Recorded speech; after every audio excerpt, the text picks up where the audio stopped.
Je vais commencer comme hier par un rapide panorama de la journée précédente pour celles et ceux qui n'auraient pas pu y assister.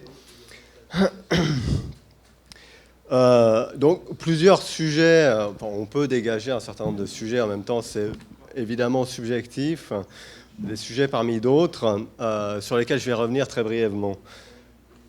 Comme mardi, c'est logique parce que ça faisait partie de l'appel aussi, la question de la définition de la violence a continué à nous occuper. Alors que cette question soit explicite ou non, plusieurs communications ont travaillé l'articulation entre des formes de violence diverses.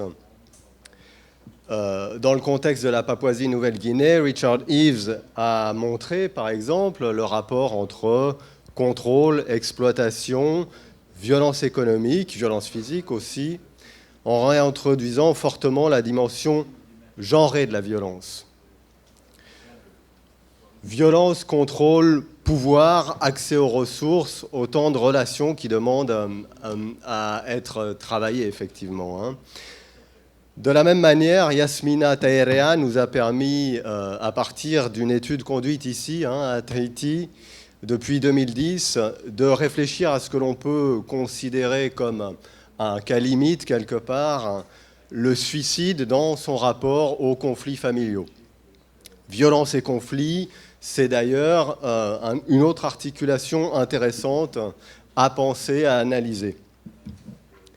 Marie Salin et Jacques Vernaudon, avec la contribution de Miros Paya, ont aussi abordé ce problème de définition en appui sur des terrains conduits ici, toujours à Tahiti, dans les centres de détention, en rappelant notamment l'importance de considérer la violence institutionnelle.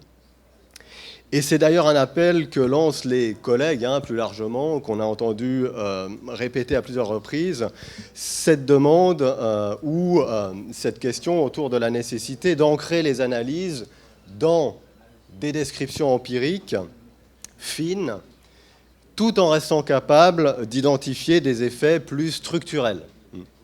Et cette interrogation est aussi la nôtre avec Denis Régnier, au regard de nos enquêtes à Tahiti, et renvoie à des débats de fond dans le champ des sciences sociales. Il faut penser à la fois la nécessité et les moyens de contextualiser les situations de violence. Le problème de la légitimité de la violence, c'est-à-dire de son rapport finalement aux normes sociales, a aussi été abordé, que ce soit dans les termes de l'économie morale des auteurs, ou du rôle du public ou du témoin dans les situations de violence. Dans sa démarche de Transitional Research, Kealoha Fox nous a fait part par ailleurs d'une entreprise de reconstruction intentionnelle de repères sociaux à Hawaï, en appui sur une relecture du passé culturel des populations autochtones de l'archipel pour répondre aux enjeux contemporains auxquels font face les Kanaka Maoli. Alors nous allons poursuivre aujourd'hui avec notre session finale que nous avons intitulée « Réguler les violences familiales, ressources culturelles et interventions institutionnelles ». Alors avant de clôturer le colloque, nous aurons ensuite le plaisir de faire appel à nouveau à Pamela Stewart-Strathern et Andrew Strathern, que nous aurons largement mis à contribution et qui nous proposeront leurs remarques de conclusion.